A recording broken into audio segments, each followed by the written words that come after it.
Vamos dar sequência ao nosso estudo. Hoje, o capítulo 12 da carta de Paulo aos Romanos. Vamos à leitura. Rogo-vos, pois, irmãos, pela compaixão de Deus, que apresenteis os vossos corpos em sacrifício vivo, santo e agradável a Deus, que é o vosso culto racional. E não sede conformados com este mundo, mas sede transformados pela renovação do vosso entendimento, para que experimenteis qual seja a boa, agradável e perfeita vontade de Deus. A introdução do capítulo 12, o apóstolo faz aqui uma rogativa à igreja, pedindo que os irmãos apresentassem a vida deles, que está aqui simbolizada nessas palavras, os vossos corpos em sacrifício vivo. Isso contrasta um pouco com aqueles sacrifícios que eram feitos naquela época nos templos, principalmente no templo de Jerusalém. Ali eram feitos sacrifícios que justificavam o homem perante Deus por meio de obras. E nós sabemos que Paulo, ele trouxe um conceito bem diferente desta justificação. Ele ensinava que o homem se justifica perante Deus por meio da fé em Jesus Cristo e que ele não tem necessidade de nenhuma obra para esta justificação. Isso não quer dizer que Paulo era contra as pessoas realizarem as obras da fé, mas as obras da fé, elas não justificam o crente perante o Senhor. O que justifica o crente é a fé que ele tem em Jesus Cristo.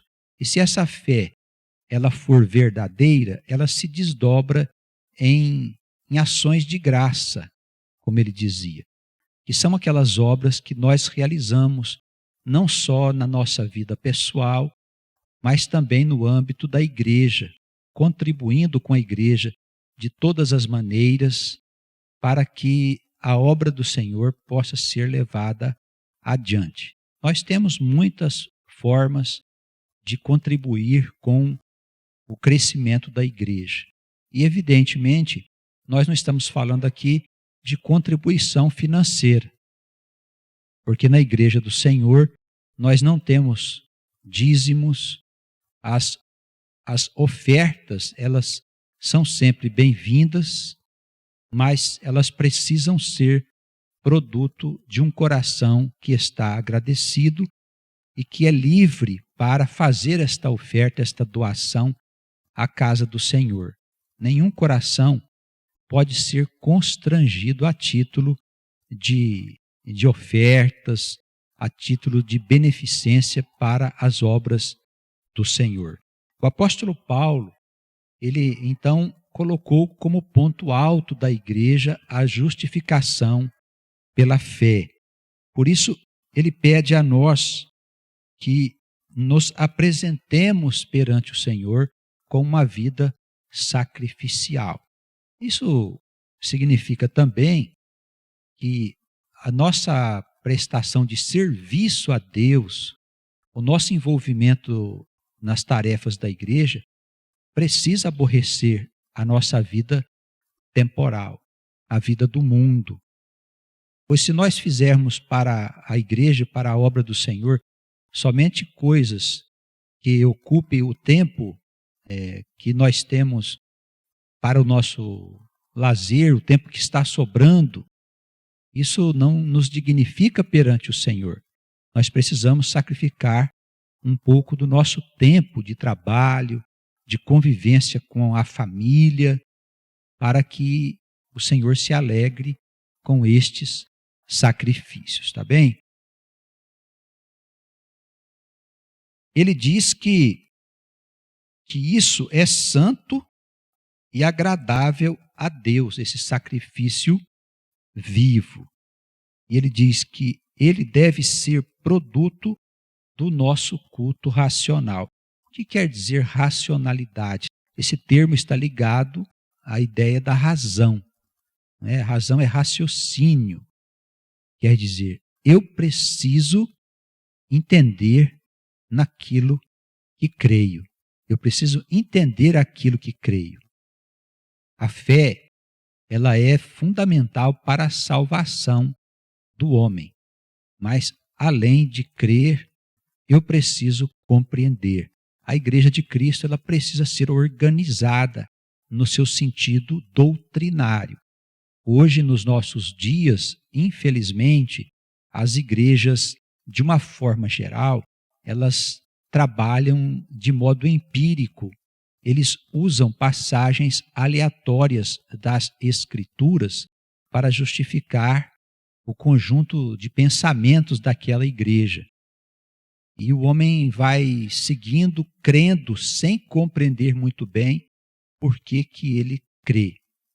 A igreja precisa ensinar a verdade de Deus para o homem. Precisa ensinar de onde o homem veio, como ele foi criado, por que ele foi criado, por que vive, por que sofre, por que tem que enfrentar desafios na sua vida, qual a razão de ter que passar por tribulações e para onde ele vai depois que o seu corpo morrer.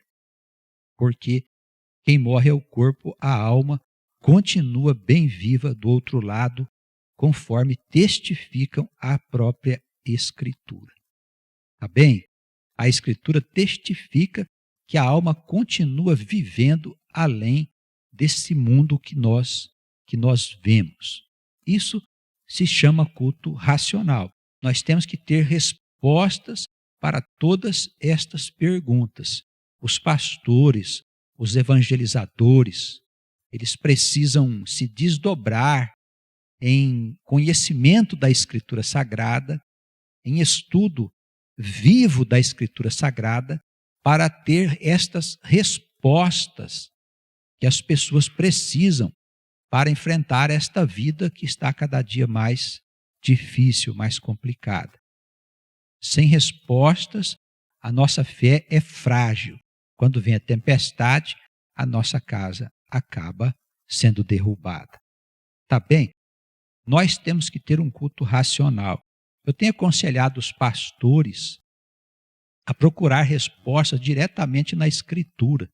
A nossa teologia é cheia de formalismos, é cheia de chavões, de lugares comuns que ao longo da história foram sendo inseridos no escopo da teologia. E os pastores aprendem, saem repetindo por aí aquilo que disseram, sem saber muito bem por que disseram.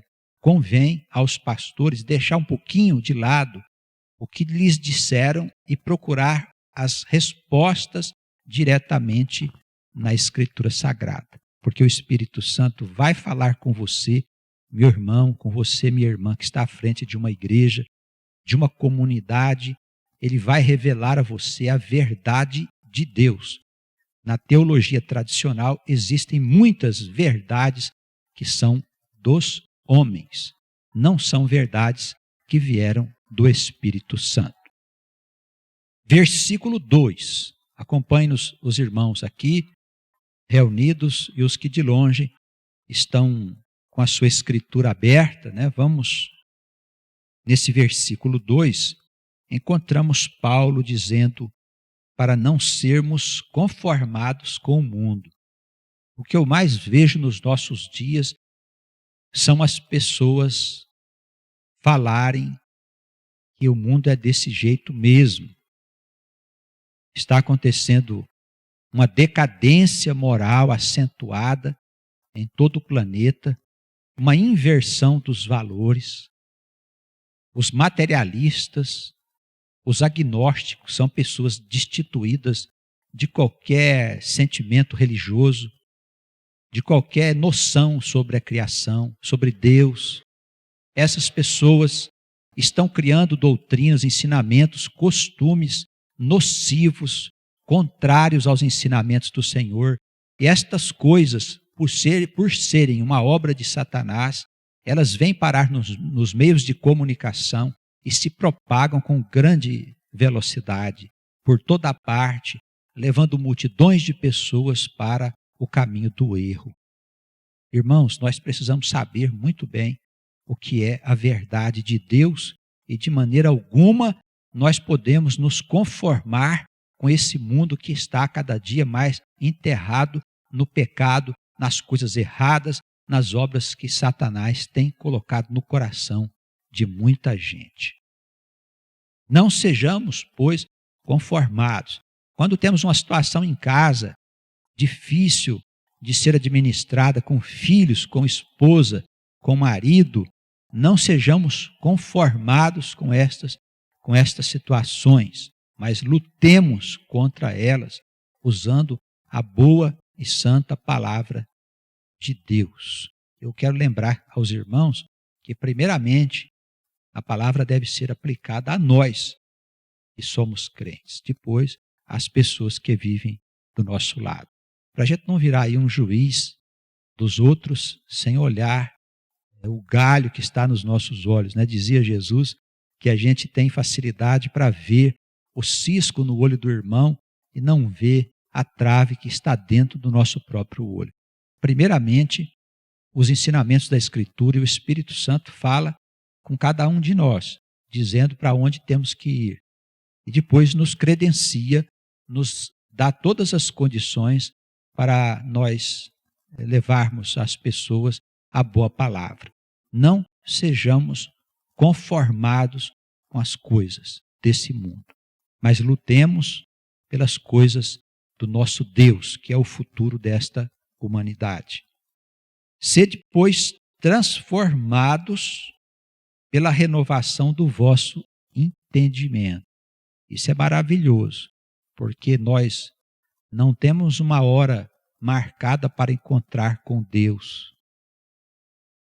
Em um determinado momento, quando já estamos na idade madura, uns mais cedo, outros mais tarde, o Espírito Santo vai trazer você até a presença do Senhor.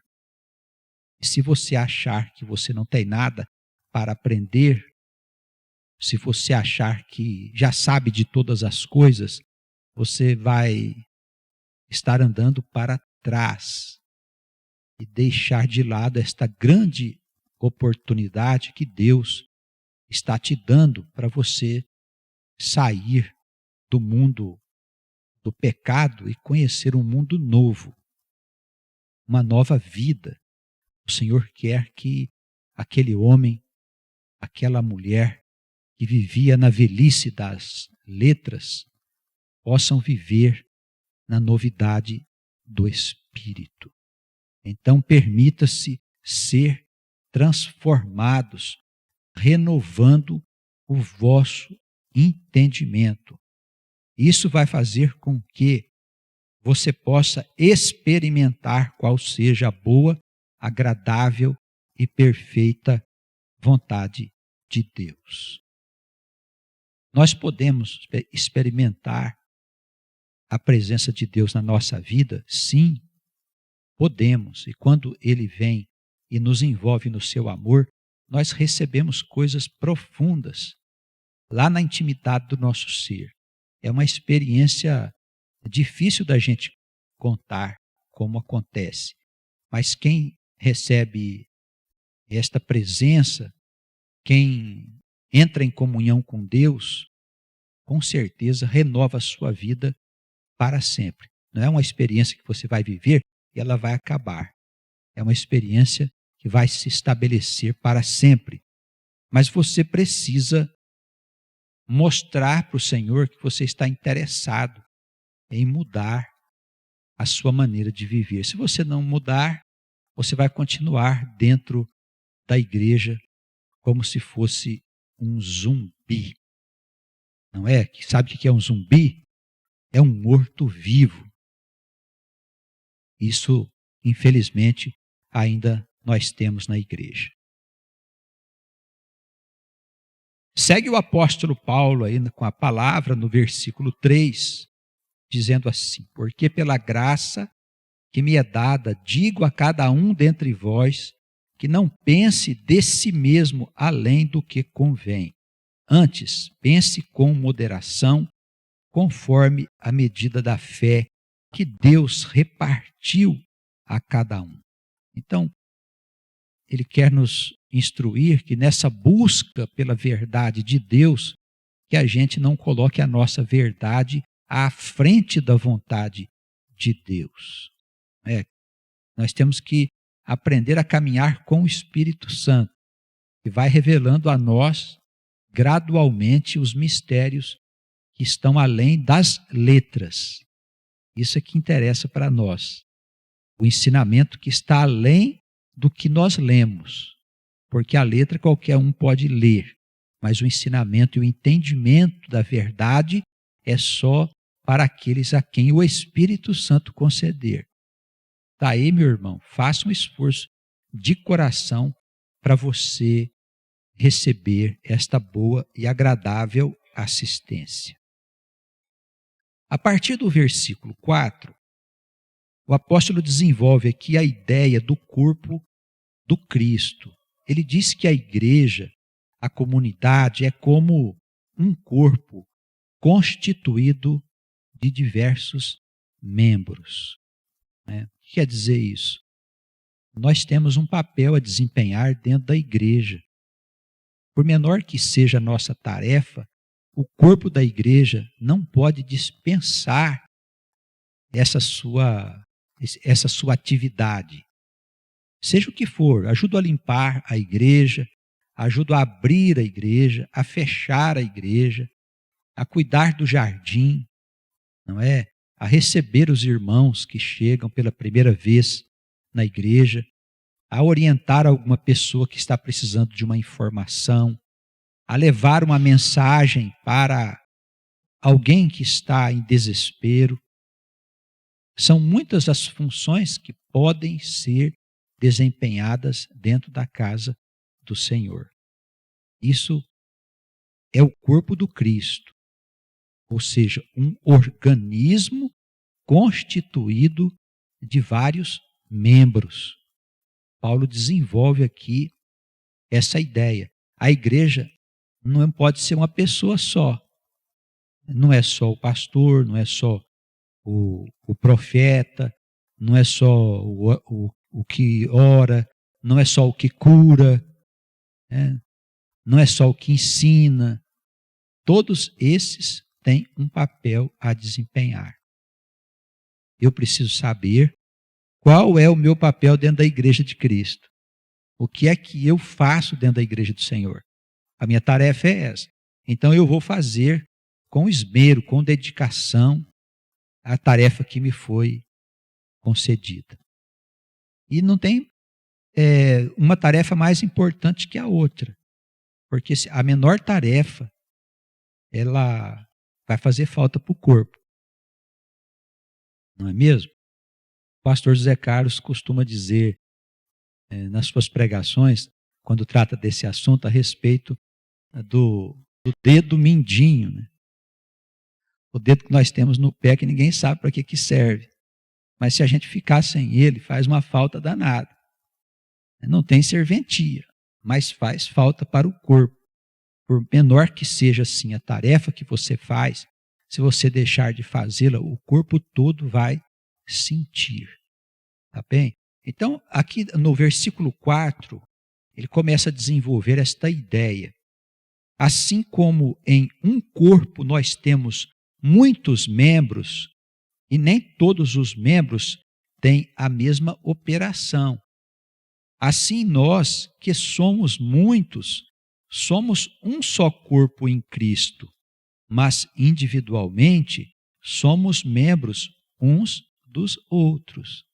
Olha só, você pode aferir como está a igreja, sabendo se os seus membros, eles vivem o sofrimento e a alegria do outro. Aquelas igrejas que ninguém se conhece, que ninguém sabe as dificuldades que o outro está passando, não é uma igreja verdadeira. Existem situações anômalas no comportamento dos crentes. Os pastores, quando percebem, procuram corrigir. Vou citar um exemplo. Existem casos em que alguém está passando uma grande dificuldade financeira, mas ele não quer que as pessoas saibam. Por que isso? Porque quer manter as aparências, não é? Outro está com uma doença grave em casa, está com um problema sério, passando por uma tribulação, não quer que ninguém saiba, porque quer continuar mostrando aquela imagem de pessoa saudável. Isso é de Satanás, irmãos. Nós somos o que somos. Se estamos enfermos, o Senhor assim o quis.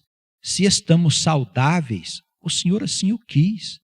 Ele tem uma razão para isso. Não há uma coisa qualquer que aconteça na vida de um membro da igreja, de um irmão, que não tenha uma razão justa segundo o ponto de vista de Deus.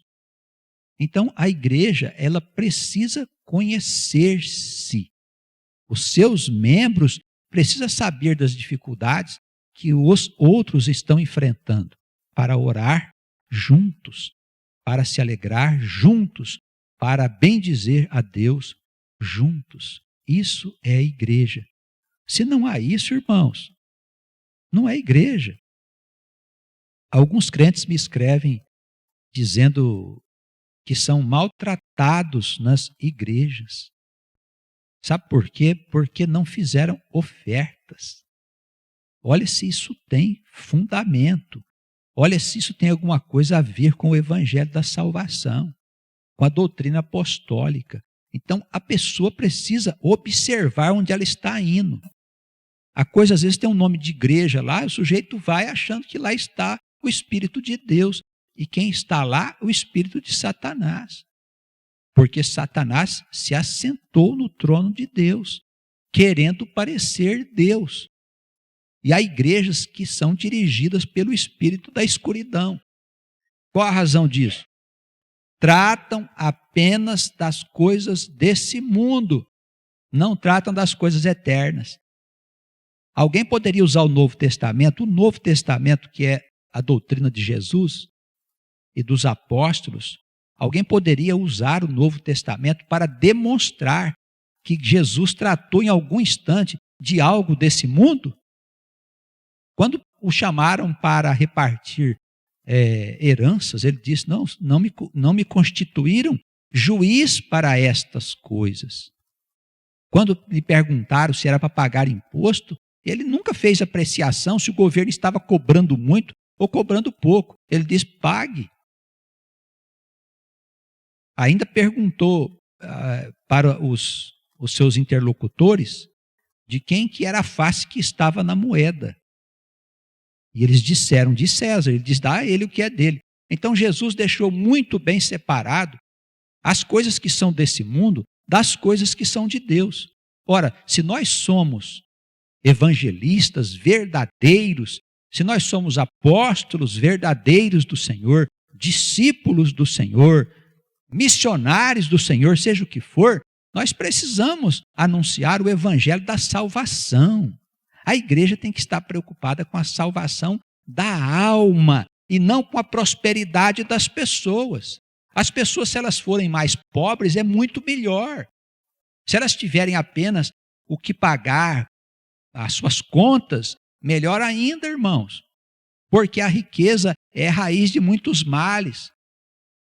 Essa é a doutrina ensinada por Jesus, não é a doutrina ensinada por mim.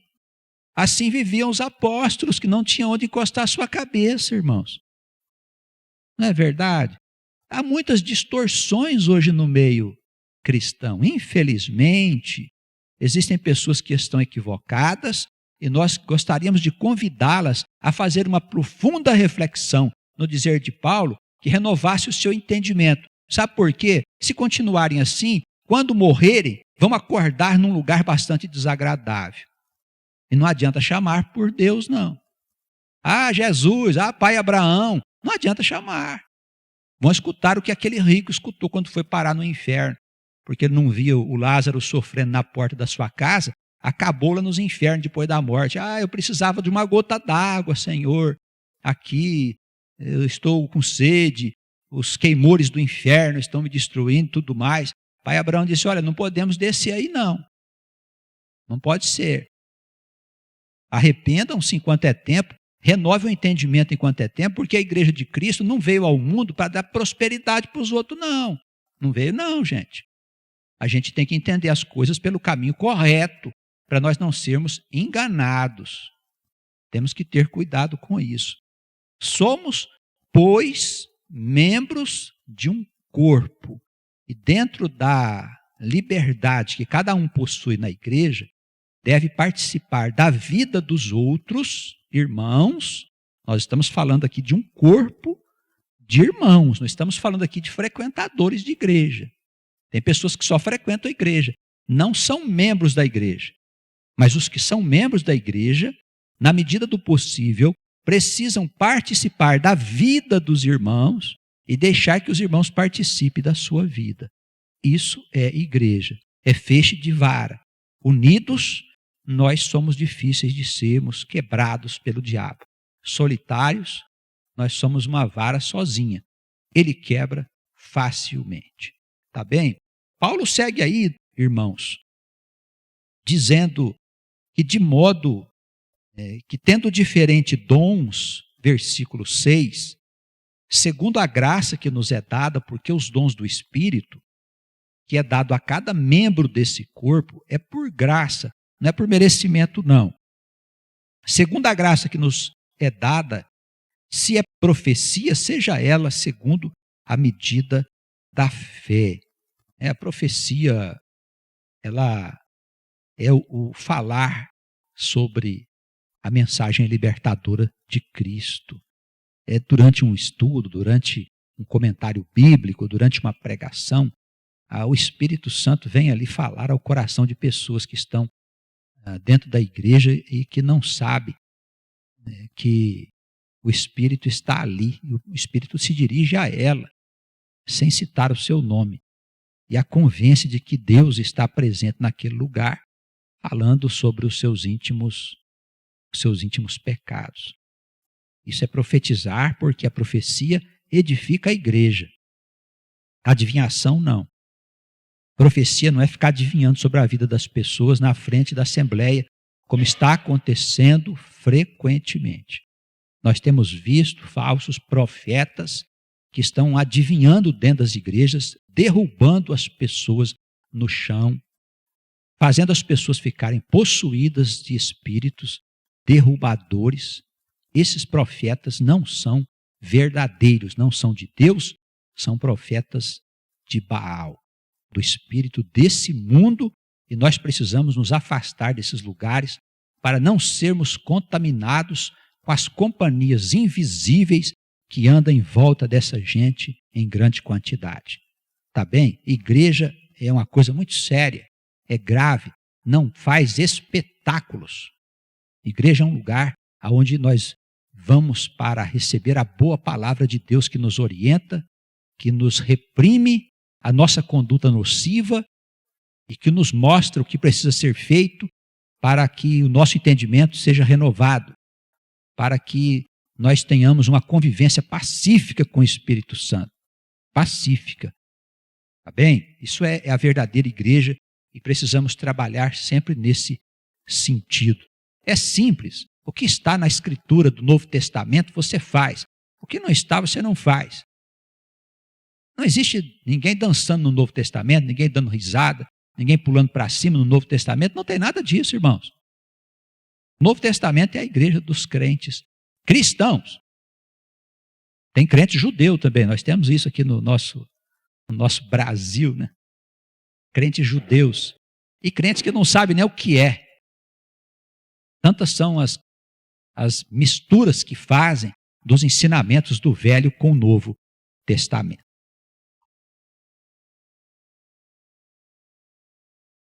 Versículo 7, o apóstolo continua falando aqui dos serviços que cada membro pode fazer dentro da igreja. Aqui ele fala sobre ministério. Se é ministério, seja em ministrar. Essa palavra, ela remonta àquele que desempenha alguma tarefa dentro da igreja, principalmente as tarefas de ordem material. As tarefas que são feitas na igreja precisam ser como uma primícia da nossa vida. Eu vejo alguns irmãos que ainda não se conscientizaram disso. Fazem na igreja mais ou menos a obra para Deus. Você dá uma tarefa, a pessoa faz quando tem tempo e faz correndo. Né? Faz correndo quando sobra ali um espaço naquela vida louca que o sujeito está levando. A tarefa que nós recebemos para desempenhar na igreja precisa ser feito como uma primícia, como algo que está em primeiro lugar.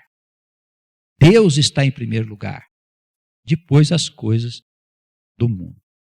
Então, tenhamos em nós, irmãos, uma dedicação especial ao ministério que nos é dado. Então, qual é a sua tarefa? Vou costurar para os pobres. Então, faça aquilo como se estivesse costurando para um rei, para uma rainha, para um presidente. Porque este ministério é concedido a você pelo Rei dos Reis. Então faça bem feito, para que você possa receber o galardão, irmão.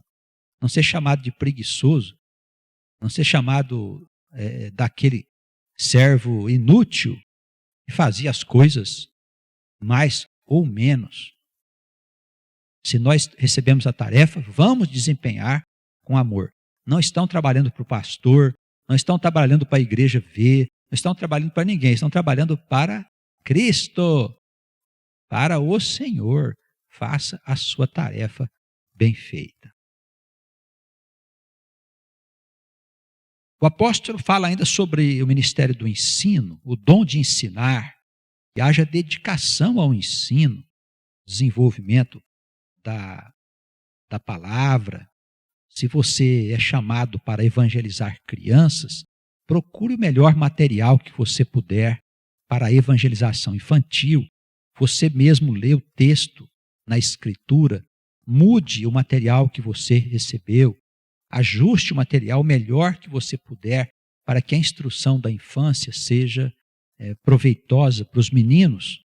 Eles são os nossos futuros pastores, pregadores, profetas, homens de Deus, que precisam devidamente ser instruídos e cativados e conquistados por aqueles que se ocupam dessa tarefa.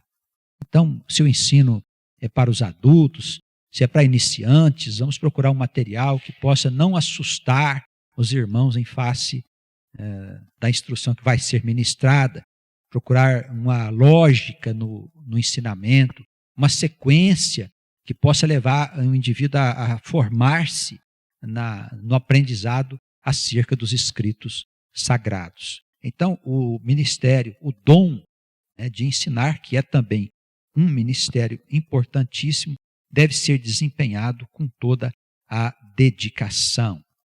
Aquele que exorta, versículo 8, use esse dom para exortar.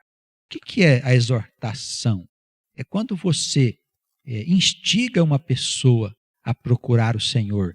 É quando você argumenta com ela e convence aquela pessoa a ir até o Senhor para ela se beneficiar com tudo que Deus pode trazer para você e para a sua família. Se Deus entrar na sua vida de verdade, muitas coisas vão mudar. Mas você não pode pensar que Deus vivo na tua vida, você vai conseguir ir lá na igreja, enfeitar o banco da igreja. Olha, esquece disso, viu, irmãos? Quem não participa do serviço a Cristo, recebe só a ração cotidiana, inclusive as tribulações cotidianas também. Se você quer ver a sua vida mudar de verdade, venha trabalhar com o Senhor, venha servir o Senhor na sua abençoada igreja. Quem exorta, use esse dom em exortar. E o apóstolo aqui nos dá a entender que não se pode deixar de lado a vida exemplar. Como é que você exorta alguém a seguir o caminho do Senhor se você tem uma vida torta lá fora? Os irmãos compreendem? Não adianta sermos santos aqui dentro, lá fora, os vizinhos têm do que nos reclamar. Eles reclamam de nós por quê?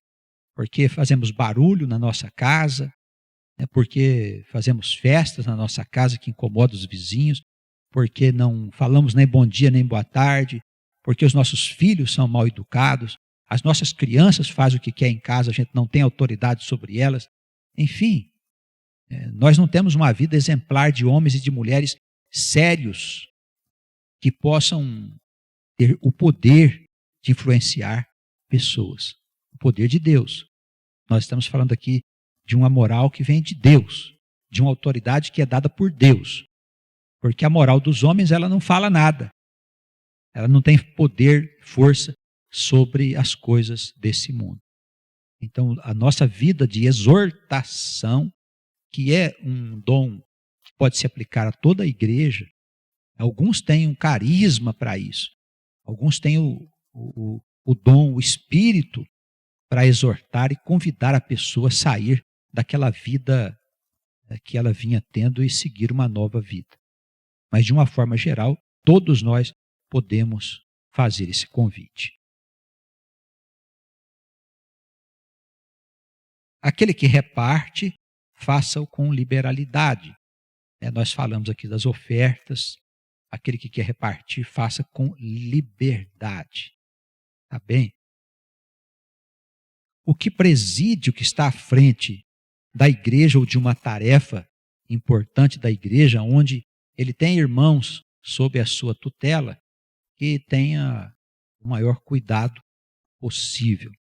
O diabo, ele gosta de transformar aqueles que estão à frente da igreja em verdadeiros reizinhos, né? Que saem por aí dando ordens e fazendo e acontecendo. Nós temos que presidir a casa do Senhor ou as tarefas que nos foram dadas para ser desempenhadas com cuidado, com modos, com bom senso e com amor. Tá bem? O amor não faz mal a ninguém. Temos que ter até jeito para chamar a atenção do irmão. Mas com jeito para não ferir o coração dele, para não maltratá-lo, para que o diabo não ponha no coração do nosso querido irmão aí algum dardo inflamado que pode afastar esse irmão do nosso convívio. Aquele que exercita misericórdia, finalzinho do versículo 8, que o faça com alegria, porque nós temos que distribuir misericórdia para quem nós pudermos. Nós somos os mais necessitados dessa misericórdia. O apóstolo segue, versículo 9, agora instruindo a respeito da nossa conduta. O amor seja não fingido. Aborrecei o mal e apegai-vos ao bem.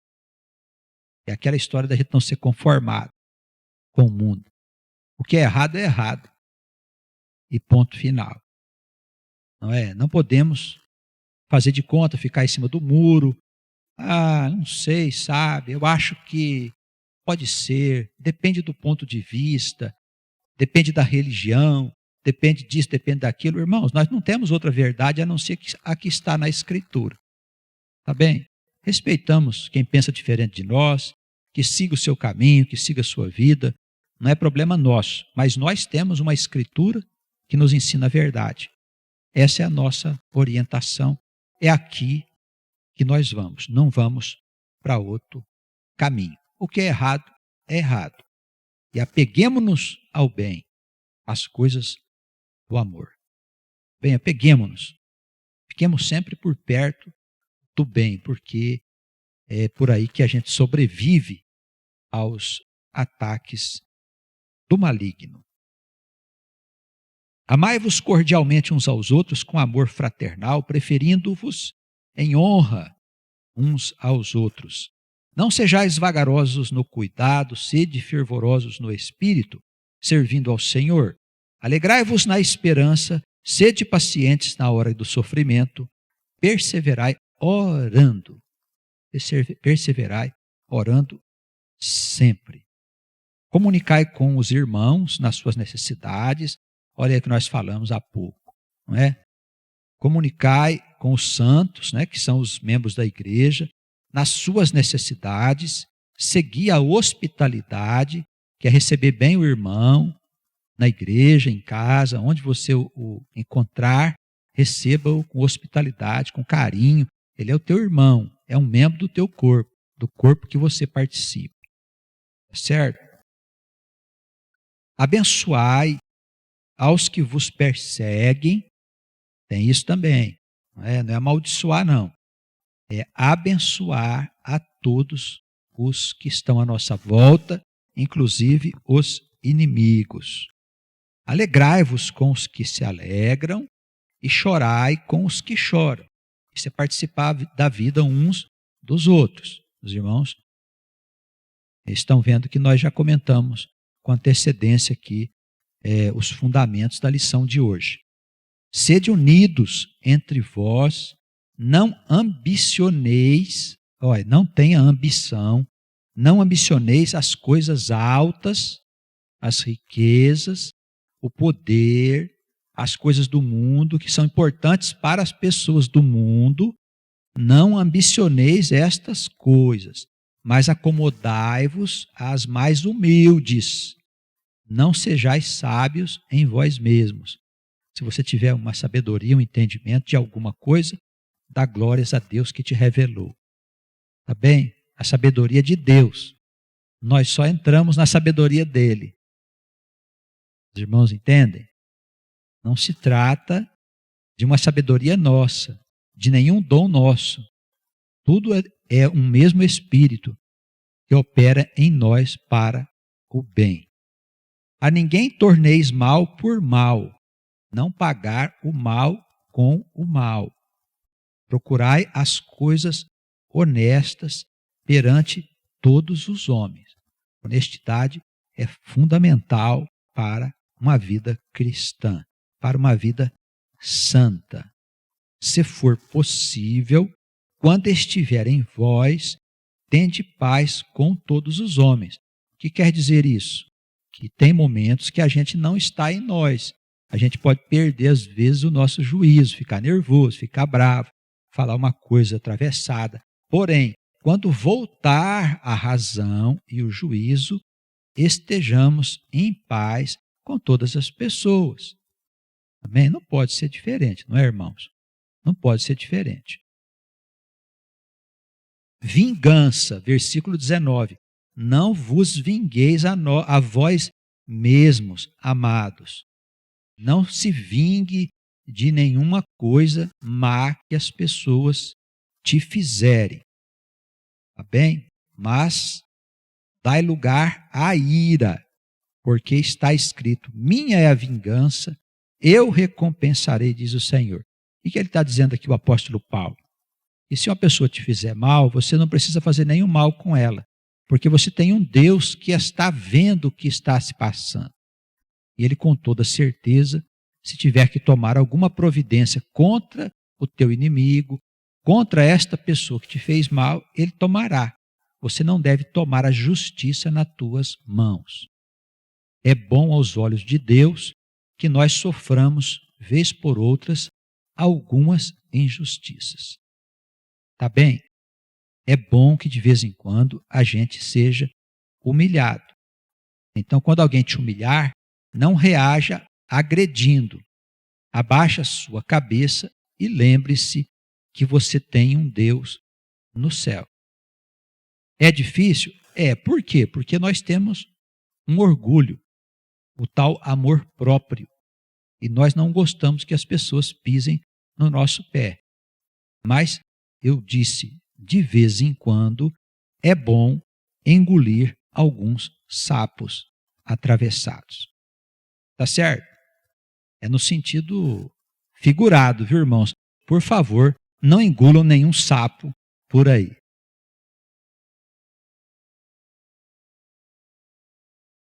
Portanto, se o teu inimigo tiver sede, se o teu inimigo tiver fome, dá-lhe de comer. Se ele tiver sede, dá-lhe de beber, porque fazendo isto, amontoarás brasas de fogo sobre a sua cabeça.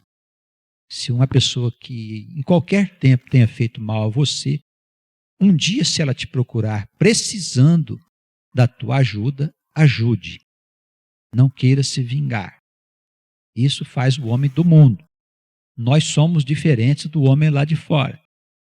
Se não for para isso, não adianta a gente estar na igreja. E ele encerra o capítulo aqui, capítulo 12, dizendo assim: não te deixes vencer do mal, mas vence o mal com o bem.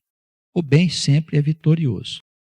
Por pior que seja o mal que alguém nos faça, o bem, se a gente se manter em Deus, confiante nele, cedo ou tarde as coisas serão corrigidas favoravelmente àquele que está com Deus. Vence o mal com o bem. Que Deus abençoe a igreja e conforte a todos nós no seu amor e na sua paz. Que assim seja.